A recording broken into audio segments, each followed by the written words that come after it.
Bonsoir à tous, c'est Yvan Rock, le président de la fédération Horeca Bruxelles, qui est avec nous pour la dernière de la saison. Yvan Rock, bonsoir. On sent un peu de fébrilité, surtout dans le secteur des cafés, à quelques jours de l'interdiction de fumer. Vous êtes serein, vous ? Oui et non, j'ai une grande responsabilité sur les épaules, donc c'est un secteur que, évidemment, je connais très bien. C'est un secteur qu'on a défendu pour l'interdiction de fumer, donc la section café a été très bien défendue et c'est la raison pour laquelle on a pu fumer jusqu'à aujourd'hui. Donc bien sûr que je suis également inquiet pour eux et je les comprends puisque ils ont une clientèle, on va dire, de fumeurs. 80% de leur clientèle fume. C'est ce qu'on appelle, ce que j'ai toujours appelé mes cafés sociaux. Donc je dis bien mes cafés sociaux parce qu'à l'époque j'étais président des cafetiers et donc je me suis vraiment investi pour qu'ils puissent fumer. Aujourd'hui on est dans un autre contexte. Donc il faut savoir que ce n'est pas le politique qui a pris une décision, c'est la Cour constitutionnelle. Alors c'est vrai que c'est la Cour constitutionnelle, mais ça grenouille pas mal dans le secteur. On va en parler pendant cette émission, parce que vous, votre boulot, c'est de faire du lobbying, entre autres, donc de plaider la cause du secteur, et c'est pas toujours simple. On en discute juste après ce reportage. Il a du poids, cet homme-là. Pour s'en rendre compte, il suffit de parler chiffres. L'Horeca à Bruxelles, c'est plus de 25 000 travailleurs et sans doute beaucoup plus encore aujourd'hui, puisque ces données datent de 2006. L'emploi ne cesse d'augmenter dans le secteur et il le crie sur tous les toits. Il engage et engagera plus encore si seulement le gouvernement consentait à baisser la TVA à 6%. Un leitmotiv, une idée fixe, une obsession d'Yvan Rock. Pour tenter de l'obtenir, il a même promis monts et merveilles. Une addition allégée, 25 000 embauches en un an, 75 000 en 5 ans. Allons donc, il rêve tout haut, rétorquent ceux qui ont bien du mal à croire à cet engagement et qui l'invitent d'abord à faire le ménage dans un secteur où le travail au noir est encore monnaie courante et où les conditions de travail sont souvent décriées. Un secteur qui n'en finit pas de faire de la résistance. Et d'ailleurs, qui représente-t-il vraiment Yvan Rock ? Certains posent ouvertement la question, puisque des hôteliers et récemment certains cafetiers ont fait dissidence et créé une nouvelle association. Ah, pas toujours facile, décidément, d'être président de fédération. Ouais, je disais, ça grenouille dans le secteur, au point que maintenant, il y en a qui vous quittent pour créer d'autres fédérations. Ça la fout un peu mal, si vous me permettez cette expression. Oh, ça a toujours été comme ça. Depuis que j'ai connu la fédération, ça n'a jamais arrêté. Il y a toujours des gens qui sont soit frustrés, soit inquiets, soit ne sont pas d'accord. Vous savez qu'on représente soit 72 000 entreprises, soit 56 000 entreprises, ça dépend comment on fait les calculs. Vous voyez déjà que la différence que je viens d'annoncer est déjà compliquée. Donc il y aura toujours cette différence et il y en aura toujours. C'est vrai que les hôteliers, à un certain moment, n'ont pas accepté que la fédération soit gérée par quelqu'un d'autre qui appartient à son secteur. Ouais. Et c'est vrai qu'aujourd'hui, certains cafetiers sont également fâchés peut-être contre nous, mais je pense surtout qu'ils ne savent pas, et c'est vrai que c'est une de notre difficultés, c'est de communiquer vers le secteur ce que nous faisons. On va écouter la présidente. Elle trouve que vous ne vous êtes pas assez battu pour les cafés, que la proposition de baisse de TVA que vous demandez, ça ne les satisfait pas vraiment. Écoutez-la, elle ne mâche pas ses mots quand elle parle de vous. Baissement de la TVA à 6%, oui. Si elle arrive, elle sera la bienvenue, mais ce n'est pas une priorité. Puisque de toute façon, si on a un abaissement de TVA, ce sera de toute façon sur les softs et les boissons chaudes. Parce que sur l'alcool et sur la bière, on ne peut pas diminuer la TVA, c'est des lois européennes, on le sait très bien. Donc parler pour ne rien dire, je trouve ça grave en tant que fédération qui soi-disant doit être crédible par rapport à ses membres. Eh bien, ils ne le sont pas. Donc d'où vient l'idée de fonder notre propre fédération et d'essayer de défendre les 12 000 cafés. On a fait une manifestation le 23 avril, il y avait 850 patrons de café. Est-ce que 850 membres n'ont aucune espèce d'importance pour une fédération comme la fédération de l'Horeca ? On ne compte pas. Donc on sait qu'il y a plus de restaurants, on sait qu'il y a des hôtels. Mais bon, à la base, je pense que moi j'ai été mal informé. Moi je dis tout simplement que le CA de Horeca ne représente pas les cafés. Oui, le catering probablement. Catering. Ils ne connaissent pas le secteur. Ils ne connaissent pas le secteur, mais pas du tout. Parce que pour déblatérer autant de conneries, excusez-moi le terme, mais c'est pas possible ça, non. Voilà, en voilà une avec qui vous passerez pas le réveillon, c'est sûr. Mais par rapport à ça, est-ce que vous êtes pour l'interdiction de fumer dans les cafés. Appelons un chat, sans détour. Je ne suis ni pour ni contre, c'est pas mon rôle. Donc pour répondre quand même à ce qu'on vient d'entendre, c'est évidemment un manque de connaissance totale. Et je les soutiendrai tout le temps. Ça fait mal d'entendre ça. Quelqu'un qui s'est vraiment investi, comme mon équipe s'est investie, pour les cafés, pour les restaurants, pour les hôtels. Mais par rapport à cette interdiction, vous pensiez que ça ne valait pas la peine de continuer la bataille, quoi. Que c'est une décision de la Cour constitutionnelle, qu'il faudrait une nouvelle loi pour permettre de fumer dans les cafés. Donc vous vous êtes dit, c'est pas la peine qu'on se lance là-dedans, on n'a aucune chance de gagner. C'est pas si simple que ça. Donc ce n'est pas une question de droit, c'est une question de responsabilité de l'État. Donc la Cour constitutionnelle a analysé la loi. Et cette loi, donc, n'était pas assez motivée. Ce que disait la loi, elle disait qu'elle donnait une dérogation pour qu'on puisse encore fumer dans les cafés. C'est pourquoi on s'est battu, c'est pourquoi elle critique. Mais donc, de là, maintenant, à dire qu'on va pouvoir continuer à fumer, c'est compliqué, c'est difficile. Comment voulez-vous qu'on puisse arriver à faire un recours? Il n'y a pas de recours contre la Cour constitutionnelle. Aujourd'hui, par contre, il y a le législateur, l'État, qui a fait une erreur ou une faute qui a été donc rectifiée par la Cour constitutionnelle. S'il y a une erreur ou une faute, il y a donc indemnisation puisqu'il y a un préjudice. Donc vous demandez un soutien, mais pour l'instant, vous n'avez rien obtenu du tout.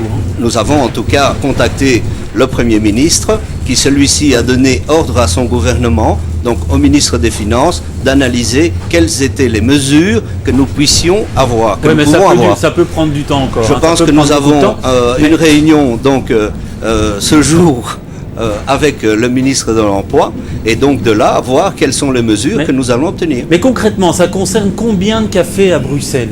Écoutez, donc bien sûr, et donc ici nous allons avoir des difficultés sur 150 cafés, donc ce que j'appelle les cafés sociaux, ceux-là qui seront les plus difficiles donc également à sauver, ceux qui sont les plus précaires. Donc c'est pas grand-chose quoi en fait, 150 cafés. Non, ici ce sont les plus difficiles, je dis c'est pas le secteur. Nous avons 1600 cafés à Bruxelles, 1600 cafés qui aujourd'hui doivent avoir de l'aide. Vous savez, en Belgique, il y a 7 cafés qui ferment tous les jours. Oui, mais en même temps, cette crise des cafés, elle ne date pas d'hier. Bon, on ne peut pas dire que c'est l'interdiction de fumer dans ces cafés qui va précipiter la fin des cafés à Bruxelles. Il y a un problème beaucoup plus profond. Voilà, et c'est ça qui est difficile à communiquer. Mais vous avez raison, et c'est vrai. Donc, il y a un problème dans les cafés. Il y a un problème aussi pour que les jeunes puissent demain reprendre la relève. Ils n'en veulent pas, ou sauf des cafés à thème. Il y a des cafés qui marchent super bien, et il y a des cafés qui vont passer très bien aussi ce cap, d'autres pas. Mais à ces cafetiers, pour qu'ils passent outre et qu'ils ne meurent pas à cause de l'interdiction de fumer, vous leur dites quoi en attendant les mesures hypothétiques du gouvernement? Vous leur conseillez quoi en fait? Tout d'abord, contrairement à ce que dit la présidente de cette nouvelle association, c'est qu'à la fédération, il y a une cellule de crise. Donc il y a un bureau qui est là, rien que pour eux. Donc au moment de l'interdiction de fumer, ce que je leur conseille, c'est quand ils voient qu'il y a un problème de diminution du chiffre d'affaires, diminution de la clientèle, c'est de nous contacter. Mais qu'est-ce qu'ils peuvent faire concrètement pour que ce chiffre d'affaires augmente même, ne baisse pas et augmente? Là encore, heureusement que nous savions évidemment qu'en 2014, de toute façon, l'interdiction de fumer sera partout. Et donc, on a mis déjà des mesures et on est occupé à faire. Par exemple, Buy Beer a été créé. C'est quoi Buy Beer? Ce sont des circuits touristiques qui vont être adaptés uniquement pour les cafés. Nous voulons que les touristes du centre de Bruxelles puissent aller vers la périphérie en suivant vraiment des circuits bien définis où on peut avoir des dégustations de bière. Mais pour les bistrots de quartier, ça ne sera pas très efficace. Hein. Bien sûr. Donc les cafés de quartier, il faut les moderniser. Il faut avoir donc vraiment tous les outils de communication qu'on connaît aujourd'hui. Il faut que celui-ci retrouve toute son âme et toute sa raison d'être. C'est le social. Les gens doivent aller au café. Oui, d'accord. Mais comment on fait? Je veux dire très concrètement, comme les chiffres d'affaires sont déjà bas, s'ils doivent investir dans leur café et trouver de nouveaux modes de consommation, ça va être compliqué, quoi. Café à thème, regardez les apéros urbains quand on les fait, regardez le succès ça. Mais moi, je ne veux pas des apéros urbains, je veux des apéros café. Et c'est pour ça qu'on se bat. Avec les plus grands brasseurs, nous discutons pour justement réinventer le café, redynamiser le café. C'est la cour de récréation des grands. Et c'est ça que je veux faire, et c'est pas le chemin le plus facile. Mais c'est quoi réinventer le café? Réinventer le café, c'est le mettre le café au goût du jour. Donc il faut qu'il y ait des nouveaux clients qui viennent au café. Il faut que les gens, quand ils ont terminé de travailler, puissent évacuer le stress avant de rentrer à la maison. Donc le café doit être inventé. on doit pouvoir accueillir les clients d'une façon différente, etc. Ouais. Alors, c'est vrai qu'on nous annonce une catastrophe sociale, mais il y en a certains qui ne partagent pas cet avis, entre autres à la Fédération contre le cancer. Je vous propose de découvrir ce reportage, on en discute juste après. Cet homme, expert en prévention du tabagisme, doit donner de l'urticaire à plus d'un cafetier. À la Fondation contre le cancer, cela fait des années qu'il demande que l'on interdise la cigarette dans tous les cafés sans exception. Il attend donc le 1er juillet avec impatience. Et à ceux qui annoncent des faillites en cascade, il rétorque. Je vous donne 2 exemples. En Irlande, c'est vraiment le pays des cafés. Qu'est-ce qu'on a constaté? On n'a pas constaté un effet négatif sur le chiffre d'affaires dans les cafés en Irlande. Un autre exemple, la Norvège, où il fait très froid, donc on ne peut pas aller dehors. Il y a une étude scientifique, dans une revue scientifique, qui a démontré qu'il n'y a pas d'effet sur le chiffre d'affaires en Norvège. La Fédération Horeca n'est pas si optimiste, elle. Elle prédit une perte de 30 à 50% du chiffre d'affaires et des catastrophes sociales. L'annonce de l'interdiction au mois de mars a d'ailleurs déclenché les foudres des professionnels du secteur. On va d'abord un petit peu attendre la première amende, un petit peu comme ça. J'ai entendu dire aussi ce matin qu'il y avait un collectif qui distribuerait peut-être des autocollants stop à la soumission pour les cafetiers à apposer sur la porte d'entrée. Donc là, on verra déjà un petit peu si ça passe ou si ça passe pas. Et certains fumeurs avaient aussi du mal à imaginer des cafés sans clope. Je pense que ça casse un peu le charme des cafés, quoi. Une petite cigarette avec son verre, c'est toujours agréable. Je trouve que chaque café devrait avoir le choix de rester fumeur ou de passer non-fumeur. Et que voilà, c'est aux gens à choisir là où ils veulent aller. Quoi qu'il en soit, le service d'inspection a annoncé qu'il multiplierait les contrôles pour veiller à l'application de la mesure. Une décision qu'approuve la Fondation contre le cancer.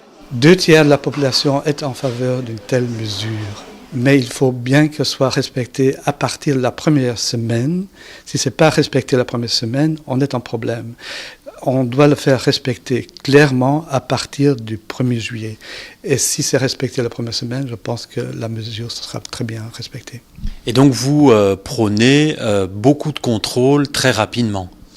On veut sensibiliser, on est en faveur des avertissements, on n'est pas en faveur des sanctions immédiates, mais quand ce n'est pas respecté, il faut aller aux sanctions.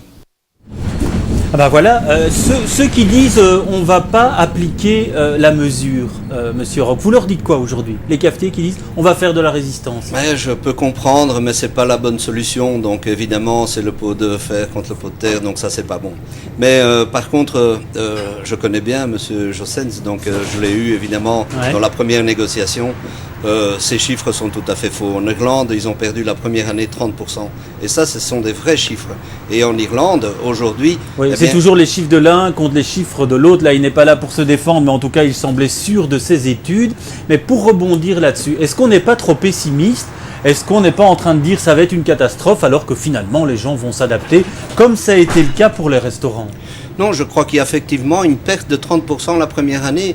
Et puis ça va évidemment diminuer puisque les gens vont s'adapter avec les mesures, avec également donc, la rénovation, les nouvelles technologies, les nouvelles publicités, la volonté de l'État, la volonté des brasseurs, la volonté des clients aussi, les nouveaux clients qui vont venir dans ces cafés, etc., comme on a connu dans les restaurants. Mais dire qu'il n'y a pas eu de perte dans les restaurants est faux. Il y a eu des pertes. Bon, le secteur a bien résisté. Je crois qu'on a fait un très beau travail. Il faut faire le même travail pour les cafés. Oui, mais en même temps, c'est une bénédiction pour le personnel qui travaille dans ces cafés. Aujourd'hui, on cite un chiffre aussi de cancer dû au tabagisme passif. Il y en a qui vont pousser un ouf de soulagement le 1er juillet. Mais c'est vrai, et il faut l'admettre, et il faut aussi tenir compte de notre personnel. Donc la fumée, c'est quelque chose, c'est un combat d'arrière-garde. Quand on voit dans les autres pays du monde entier, on voit que la cigarette perd du terrain. Perd du terrain dans l'Horeca, ne perd pas du terrain chez les gens. Donc M. Jossens, ce que je lui dis, c'est que son combat a été mal dirigé. Il aurait mieux fait d'aller voir les écoles et de mettre vraiment toute son énergie pour que nos jeunes arrêtent de fumer et pas venir dans la cour de récréation. Alors on va terminer sur ce sujet et on va parler d'un autre sujet qui vous tient beaucoup à cœur, c'est le taux de TVA. Alors on va voir tout de suite un chiffre et vous le connaissez bien, ce chiffre c'est 12%, c'est le taux de TVA actuel dans la restauration. Alors on a annoncé il y a quelques jours, c'est le ministère des Finances qui a annoncé une augmentation du chiffre d'affaires de 8,29% en 2010, la plus haute progression depuis 5 ans. Cette diminution de TVA c'est tout bon pour le portefeuille des restaurateurs. Évidemment, ça a permis d'éviter énormément de faillites, ça a permis de traverser la crise comme aucun autre secteur a pu la traverser. Et donc on voit que c'était vraiment des mesures qui étaient intéressantes, qui étaient intelligentes et qui en tout cas permet au ministère des Finances demain de gagner de l'argent. Alors vous aviez annoncé des créations d'emplois. J'ai lu une réponse parlementaire de Joël Milquet à une question sur ce qu'on avait créé comme emploi suite à cette diminution de taux de TVA. Elle parle de 2000 à 2500 emplois en comptabilisant les contrats win-win, alors que le secteur, dit-elle, s'était engagé à créer 6000 emplois en 18 mois. Donc en juin, il aurait dû y avoir 6000 emplois créés. Force est de constater que ce n'est pas le cas. Là-dessus, la promesse n'a pas été tenue, Monsieur Roch. Écoutez, jusqu'à aujourd'hui, je n'ai toujours pas reçu les chiffres. Moi, j'ai eu le contraire. J'ai eu 4000 contrats win-win, oui. Et entre 2000 et 2500... Mais j'ai le texte ici, oui. Donc la réponse de Joël Milquet à une question de Zoé Oui. Genot, donc je veux bien vous le, Moi, je vous le pas, donner. j'ai pas le texte, j'ai pris et ça. Et donc 2000-2500, ce sont les chiffres cités par Joël Milquet. On est quand même très loin de 6000. Non, je pense pas, même si c'est ça, ce sont là les chiffres qu'on a créés. C'est évidemment très positif puisque tous les autres secteurs ont perdu. On a passé une crise très très grande et donc on a quand même pu créer 2500 emplois temps plein. Donc c'est extraordinaire, moi je suis très content. Et donc vous annoncez aussi une régularisation et donc une diminution du travail au noir. Il n'y a pas encore de chiffres précis là-dessus, dit-elle, mais selon les contrôles qui ont été effectués, ce serait le contraire en fait. On aurait constaté une hausse du travail au noir dans le secteur. Là encore, entre les déclarations publiques et ce qu'on constate, il y a quand même un profond fossé. Oui, c'est possible, pourquoi pas. Au plus vous allez faire des contrôles, au plus vous allez augmenter donc ce pourcentage. Donc, ouais. Mais l'assainissement du secteur, est-ce que vous y croyez vraiment? Je suis là pour ça. Ça, c'est un combat, c'est la raison pour laquelle je suis ici. Je ne suis pas ici pour faire carrière, je suis ici pour assainir le secteur. Ouais. Je suis ici pour donner un avenir à nos jeunes, à nos enfants. Aujourd'hui, ils n'en ont pas. Et c'est ça la raison pour laquelle je suis ici. Donc les chiffres que nous avons annoncés depuis le début n'ont jamais été faux. Bien sûr qu'on a créé et on va encore créer de l'emploi si on a des mesures adéquates. Mais tout semble correct, puisque regardez aujourd'hui la propre ministre Milquet, elle dit que pour 2020, il faut 400 000. Monsieur De Croo dit 500 et des 1000 emplois nouveaux. Mais quand vous faites des promesses, vous dites, écoutez, on va créer 6000 emplois en 18 mois, c'est pas le cas. Le travail au noir va diminuer, on constate que c'est pas le cas, même si ça doit être confirmé. Il y a des politiques qui vont venir vers vous et qui vont dire, mais écoutez, Monsieur Roch, ce qu'on va faire, si ça profite qu'au chiffre d'affaires, on va le remettre à 21%, ce taux de TVA. Vous leur répondez quoi à ça? Moi, j'ai toujours été pour respecter la loi.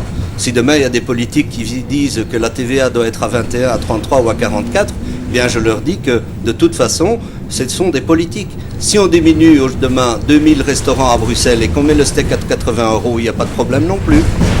Oui, là, vous répondez par une petite provocation. Mais... Pas du tout. Je réponds tout simplement à 3 400 000 repas qu'on fait quotidiennement. Donc, ce n'est pas une petite plaisanterie. Ouais. Je demande à Joël Milquet qu'elle me donne les chiffres de l'emploi pour que je puisse... Je les ai, je veux bien vous les laisser. C'est si gentil de votre part, c'est une réponse parlementaire. Et donc, on va voir tout de suite une petite citation parce qu'on va rebondir dans le débat par rapport à ça. Les promesses n'engagent que ceux qui y croient. J'ai voulu vous faire réagir à ça parce que j'ai retrouvé votre interview sur YouTube où vous dites si on baisse à 6%, je crée 25 000 emplois en un an, 75 000 en 5 ans. Oui. Alors, comment vous pouvez faire de telles promesses aujourd'hui, Monsieur Roch? Je les tiens toujours, puisque évidemment, je tiens ces chiffres de la France. Donc la France a engagé 30 000 emplois aujourd'hui, a engagé une mutuelle pour les travailleurs, a augmenté le salaire des travailleurs, a également permis donc au secteur, à tout l'ensemble du secteur d'assainir, donc d'être mieux déclaré, et également de diminuer les prix dans l'ORECA.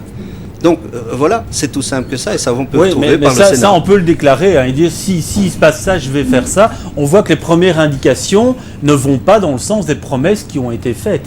Ben, écoutez, nous, vous savez, on a également les chiffres. Ces chiffres ne correspondent pas à Madame Milquet. Madame Milquet doit donner les chiffres. Donc Joëlle Milquet donne de faux chiffres, c'est ça que Je vous n'ai dites pas dit ça. aujourd'hui. J'ai dit en tout cas qu'elle doit donner ces chiffres, comme le ministre des Finances a donné ces chiffres. Et donc là, ils sont bons. Elle doit également pouvoir donner ces chiffres. Nous, on a par exemple le centre de référence. Aujourd'hui, il va y avoir des gens qui ont eu une formation. Ces gens vont être mis immédiatement au travail. Donc, il faut arrêter de dire qu'on ne crée pas de l'emploi. Non, mais j'ai bien compris, mais 25 000 en un an, vous comprenez qu'on peut être sceptique, quoi. Mais non, pas du tout. Regardez par exemple les services coupés. Mais je veux tout simplement les arrêter. Donner les moyens au secteur, et je prends encore une fois la responsabilité. Pas d'aller vers le chemin le plus facile pour les restaurateurs qui vont évidemment de nouveau lancer des paroles un peu difficiles pour moi. Mais si on arrête le service coupé, si demain on peut engager 2 personnes à la place d'une, on donne non seulement la possibilité à ce travailleur d'avoir une vie sociale, parce qu'en service coupé il n'en a pas, et on permet également d'engager 2 personnes. Oui, mais il faut en convaincre les patrons. Et là, bon, vous pouvez faire du lobbying tant que vous voulez. Le patron du resto, s'il dit on baisse à 6%, mais moi je n'ai pas l'occasion d'engager une personne supplémentaire, vous ne pourrez pas l'obliger, quoi. Non, mais il y a aussi le volet social. N'oubliez pas que j'ai toujours dit qu'il faut se mettre autour de la table avec le volet social. Ici, c'est le volet fiscal. Ça donne de l'oxygène à l'entreprise. Le volet social doit être revu. Sinon, Actiris n'emploiera jamais et ne mettra jamais au travail une seule personne, parce que les entreprises n'ont pas les moyens de rémunération. Alors, question piège, pour terminer. Un de vos proches vous dit aujourd'hui, j'ai envie de me lancer dans l'ORECA. Vous l'encouragez ou vous le dissuadez? Je le dissuade. Je le dissuade parce que c'est vraiment une vie trop dure. Il faut être passionné pour rentrer dans ce métier. Travailler 14 heures, voir très peu sa famille, rentrer à des heures tardives, être à travailler pendant que les autres s'amusent. Donc si c'était à refaire, vous ne le refaites pas, quoi, vous? Si, parce que ça reste quand même le plus beau métier du monde. Et regardez, grâce à ça, je vous ai rencontré. Ouais, on dit le plus beau métier du monde, mais là vous me dites que c'est le plus. Ça peut être le plus moche métier ça en vaut du la monde. peine, et donc c'est pour ça que je me bats, pour justement que ce plus beau métier du monde puisse avoir des conditions favorables pour nos enfants. Justement, hein, ça a beau être le plus beau métier du monde, il y a des dizaines d'offres d'emploi qui restent insatisfaites. Quand on voit les conditions de travail aujourd'hui, ça vous étonne vraiment, ça? Or, les conditions de travail, moi j'aimerais bien les améliorer, c'est pour ça aussi que je me bats, et donc beaucoup de gens le savent, donc ils viennent me voir souvent dans mon bureau et on trouve ensemble pas mal de solutions, on solutionne pas mal de solutions. Mais vous n'êtes pas étonné que certains jeunes refusent de bosser dans le secteur? Écoutez, comment voulez-vous qu'ils viennent bosser quand vous avez 18, 20 ans et que vous devez travailler un samedi, quand votre petit ami ou votre copain, il est en discothèque occupé à s'amuser, il fait ça un samedi, le samedi prochain il ne vient pas, il fait un choix, perdre sa copine ou venir travailler, voilà, le choix est vite fait. Alors dernière question piège, vous avez proposé en son temps que les chômeurs fassent la plonge dans les restos, vous confirmez? J'ai pas tout à fait dit ça, vous savez que la plonge pour moi c'est vraiment le métier très important dans l'ORECA, parce que c'est l'assiette, et l'assiette si elle n'est pas propre et si elle n'est pas nettoyée convenablement... Mais c'était une provocation, quoi. Pas du tout, pas du tout. Pas du tout, il y a des chômeurs et donc nous avons besoin vraiment de plongeurs qualifiés. Donc la plonge n'est pas quelque chose comme ça. On emploie des produits donc chimiques, on emploie des produits qui sont dangereux. Il faut savoir les utiliser, les doser. Et il y a des machines qui coûtent très très cher. Aujourd'hui, une machine à lave-vaisselle industrielle coûte très très cher. Donc les réparations également, il faut savoir l'utiliser. Donc c'est pas du tout un métier qui est, on va dire, dénigrant. Mes enfants l'ont fait, je l'ai fait. Et beaucoup aujourd'hui de demandeurs d'emploi, moi je les invite à faire des formations, venir dans nos métiers. C'est peut-être dur, mais en tout cas je ferai tout pour l'améliorer. Bien, mais merci en tout cas Monsieur Roch d'avoir fait cette balade avec nous, et puis on suivra donc les conséquences de cette interdiction de fumer et oui ou non, arrivera-t-on un jour à une baisse de TVA dans la restauration? On suivra ça évidemment sur Télé Bruxelles. C'était la dernière de la saison. Merci de nous avoir suivis et de vous être baladés avec nous pendant toute cette saison. Merci aussi aux bénévoles du musée du tram sans qui l'émission ne serait pas possible. Et on se retrouve la saison prochaine si tout va bien. Portez-vous bien.